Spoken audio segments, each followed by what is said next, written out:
ಓಂ ನಮಃ ಶಿವಾಯ, ಓಂ ನಮಃ ನಾರಾಯಣಾಯ. ಸ್ವಾಮಿ ಕೊರಗಜ್ಜ. ನನ್ನೆಲ್ಲ ಪ್ರೀತಿ ವೀಕ್ಷಕ ಬಂಧುಗಳಿಗೆ ಶಿವಾಯನ್ ಕ್ರೀಡಾ ಆಧ್ಯಾತ್ಮಿಕ ಚಾನಲ್ಗೆ ಸ್ವಾಗತ.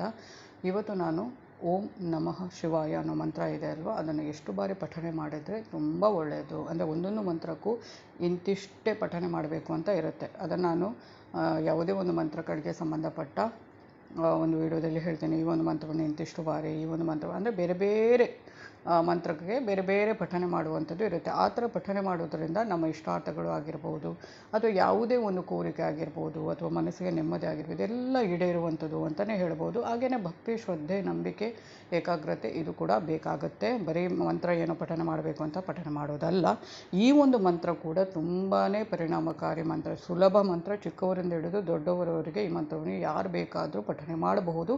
ಅದು ಎಷ್ಟು ಬಾರಿ ಮಾಡಿದರೆ ಒಳ್ಳೆಯದು ಆಗುತ್ತೆ ಅನ್ನೋದನ್ನು ಹೇಳ್ತೇನೆ. ಅದಕ್ಕೆ ಮುಂಚೆ ಚಾನಲ್ ನೋಡ್ತಾ ಇದ್ದರೆ ಇನ್ನೂ ಅದು ಸಬ್ಸ್ಕ್ರೈಬ್ ಮಾಡ್ತಿದ್ದೆ ದಯವಿಟ್ಟು ಸಬ್ಸ್ಕ್ರೈಬ್ ಮಾಡಿ. ಸಬ್ಸ್ಕ್ರಿಪ್ಷನ್ಸ್ ಫ್ರೀ ಆಗಿರುತ್ತೆ. ಆದಷ್ಟು ವೀಡಿಯೋನ ನೋಡೋದು ಮಾತ್ರ ಲೈಕ್ ಮಾಡೋದನ್ನು, ಶೇರ್ ಮಾಡೋದನ್ನು ಮರಿಬೇಡಿ.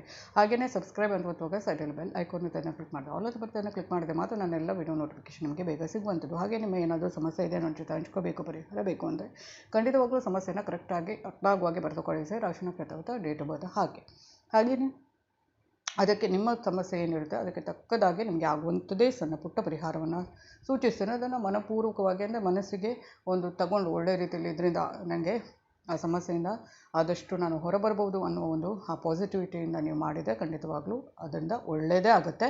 ಹಾಗೆಯೇ ನಿಮ್ಮವರಿಗೆ ಯಾರಿಗಾದರೂ ಶುಭ ಕಾರ್ಯಕ್ರಮಕ್ಕೆ ಯಾವುದಕ್ಕಾದರೂ ವಿಶ್ ಮಾಡಬೇಕು ಅಂತ ಇದ್ದರೆ ನನ್ನ ಚಾನಲ್ ಮುಖಾಂತರ ಅದನ್ನು ಕೂಡ ಹೇಳಿದರೆ ಖಂಡಿತವಾಗ್ಲೂ ಮಾಡ್ತೇನೆ. ಹಾಗೆಯೇ ಡೇಟ್ ಆಫ್ ಬರ್ತ್ ಗೊತ್ತಿರುತ್ತೆ ಕೆಲವರಿಗೆ, ರಾಶಿ ನಕ್ಷತ್ರ ಗೊತ್ತಿರೋದಿಲ್ಲ. ಏನಾದರೂ ತಿಳ್ಕೊಬೇಕು ಅನ್ನೋ ಹಂಬಲಿದ್ರೆ ಅದನ್ನು ಕೇಳಬಹುದು. ಪ್ರತಿಯೊಂದು ಪ್ರಶ್ನೆಗೂ ನಾನು ಉತ್ತರ ಕೊಡ್ತೇನೆ. ಆಧ್ಯಾತ್ಮಿಕಕ್ಕೆ, ಜ್ಯೋತಿಷ್ಯಕ್ಕೆ ಸಂಬಂಧಪಟ್ಟ ಯಾವುದೇ ಪ್ರಶ್ನೆ ಕೇಳಿದರೂ ಕೂಡ ನಾನು ನೋಡಿದ ತಕ್ಷಣ ರಿಪ್ಲೈ ಮಾಡ್ತೇನೆ. ನಾನು ನಿಮ್ಮ ಜೊತೆ ಯಾವತ್ತಿರ್ತೇನೆ. ನಾನು ನಂಬಿರೋ ಶಿವದೇವರು ಕೊರಕಜ್ಜ ದೇವದ ಆಶೀರ್ವಾದ ನನ್ನೆಲ್ಲ ಪ್ರೀತಿ ವೀಕ್ಷಕ ಬಂಧುಗಳ ಮೇಲೆ ಸದಾ ಇರುತ್ತೆ ಅಂತ ಹೇಳ್ತಾ, ಇವತ್ತಿನ ಅಂದರೆ ಒಂದು ವಾರದ ಸೋಮವಾರ ದಿನ ನನ್ನ ಪ್ರೀತಿ ವೀಕ್ಷಕ ಬಂಧುಗಳು ಯಾರ ಮೇಲಿದ್ದ ಶಿವದೇವರ ಕೊರಕಜ್ಜ ದೇವದ ವಿಶೇಷ ಆಶೀರ್ವಾದ ಮತ್ತು ನನ್ನ ಕುಟುಂಬದ ಸದಸ್ಯರೇ ಆಗಿ ಹೋಗಿದ್ದಾರೆ ಅಂತ ನಾನು ಪ್ರತಿ ಸಲ ಹೇಳ್ತಾ ಇರ್ತೇನೆ. ಅದು ಯಾರು ಅಂದರೆ ವಸಂತ ಆಚಾರ್ಯ, ಶ್ರೀನಿವಾಸ ಮೂರ್ತಿ, ಸಾವಿತ್ರಮ್ಮ, ದೀಕ್ಷಿತ ಎಂ, ಸುಮಿತ್ರಾ ಶೆಟ್ಟಿ, ಅನುರಾಧ, ಗುರುಸ್ವಾಮಿ, ಅಕ್ಷತಾ ಶೆಟ್ಟಿ, ಹಾಗೆಯೇ Gopal, Girish, Manjula S, M V Lakshmi, Vaishnavi, Nagashree, Husenappa, Nagaraj M, Jyothi, ಹಾಗೆಯೇ ಅರಿನಾಕ್ಷಿ ಗೌಡ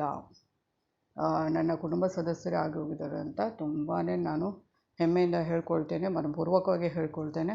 ಹಾಗೆಯೇ ಇವ್ರ ಮೇಲಿದ್ದ ಶಿವದೇವರ ಕೊರಕಜ್ಜ ದೇವದ ವಿಶೇಷ ಯಾವತ್ತೂ ಆಶೀರ್ವಾದ ಇದ್ದೇ ಇರುತ್ತೆ ಅಂತ ಒತ್ತಿ ಹೇಳ್ತಾ ಇದ್ದೇನೆ. ಹಾಗೆಯೇ ನಾನು ಹೇಳಿದೆ, ಒಂದೊಂದು ಮಂತ್ರಕ್ಕೂ ಈ ಥರ ಯಾವುದೇ ಒಂದು ಮಂತ್ರ ಅಂದರೆ ದೇವರಿಗೆ ಸಂಬಂಧಪಟ್ಟ ಮಂತ್ರವನ್ನು ಮಾಡುವಾಗ ಒಂದೊಂದು ಮಂತ್ರಕ್ಕೆ ಇಂತಿಷ್ಟು ಬಾರಿ ಪಠನೆ ಮಾಡಿದರೆ ಒಳ್ಳೆಯದು ಅಂತ ಇರುತ್ತೆ. ಅದು ಸುಳ್ಳಲ್ಲ. ಆ ಒಂದು ಮಂತ್ರಕ್ಕೆ ಒಂದೊಂದು ಪಠನೆ ಮಾಡುವ ಅಂದರೆ ಎಷ್ಟು ಬಾರಿ ಪಠನೆ ಮಾಡಬೇಕು ಅನ್ನುವ ಕ್ರಮ ಕೂಡ ಇದ್ದಿದ್ದೆ. ಈ ಒಂದು ಮಂತ್ರ ಏನಿದೆ ಓಂ ನಮಃ ಶಿವಾಯ ಅನ್ನೋ ಮಂತ್ರವನ್ನು 108 ಬಾರಿ ಪಠನೆ ಮಾಡಬೇಕು. 108 ಬಾರಿ, ಆಮೇಲೆ 1008 ಬಾರಿ ಅಥವಾ 10,008 ಆ ಥರ ಪಠನೆ ಮಾಡೋದು ಎಷ್ಟು ಸಾಧ್ಯವಾಗುತ್ತೆ ಅಂದರೆ ಮಿನಿಮಮ್ ಆಗಿ 108 ಬಾರಿ ಇದನ್ನು ಪಠನೆ ಮಾಡ್ಬೋದು. ತುಂಬ ಸುಲಭ, ಯಾರು ಬೇಕಾದರೂ ಪಠನೆ ಮಾಡ್ಬೋದು. ಆದರೆ ಅದ್ಭುತ ಶಕ್ತಿ ಉಳ್ಳಂಥ ಒಂದು ಅದ್ಭುತ ಪರಿಣಾಮಕಾರಿಯಾದಂಥ ಈ ಮಂತ್ರ. ನಾನು ತುಂಬ ಸಲ ಇದನ್ನು ಹೇಳ್ತೇನೆ. ಈ ಮಂತ್ರ ಎಷ್ಟು ನೀವು ಕರೆಕ್ಟಾಗಿ ಭಕ್ತಿಯಿಂದ ಇದನ್ನು ಪಠನೆ ಮಾಡಿದರೆ ತುಂಬಾ ಒಳ್ಳೆಯದಾಗುತ್ತೆ. ಮನಸ್ಸಿಗೆ ನೆಮ್ಮದಿ ಸಿಗುವಂಥದ್ದು, ಕಷ್ಟಗಳು ದೂರವಾಗುವಂಥದ್ದು, ಅಥವಾ ಸಮಸ್ಯೆಗಳಿಂದ ಆದಷ್ಟು ಹೊರಬರುವಂಥದ್ದು. ಇದೆಲ್ಲ ನಾನು ಹೇಳೋದು, ಮಂತ್ರ ಪಠನೆ ಮಾಡುವಾಗ ಭಕ್ತಿ ಬೇಕು, ಶ್ರದ್ಧೆ ಬೇಕು, ನಂಬಿಕೆ ಬೇಕು, ಏಕಾಗ್ರತೆ, ಇದೆಲ್ಲ 4 ಇದ್ದರೆ ಖಂಡಿತವಾಗ್ಲೂ ಆದಷ್ಟು ನಿಮ್ಮ ಸಮಸ್ಯೆ ಆಗಿರ್ಬೋದು, ಯಾವುದೇ ತೊಂದರೆ ಆಗಿರ್ಬೋದು ಅದರಿಂದ ಹೊರಬರ್ಬೋದು. ಇದನ್ನು 108 ಬಾರಿ ಪಠನೆ ಮಾಡಿದರೆ ಒಳ್ಳೆಯದು. ಧನ್ಯವಾದಗಳು.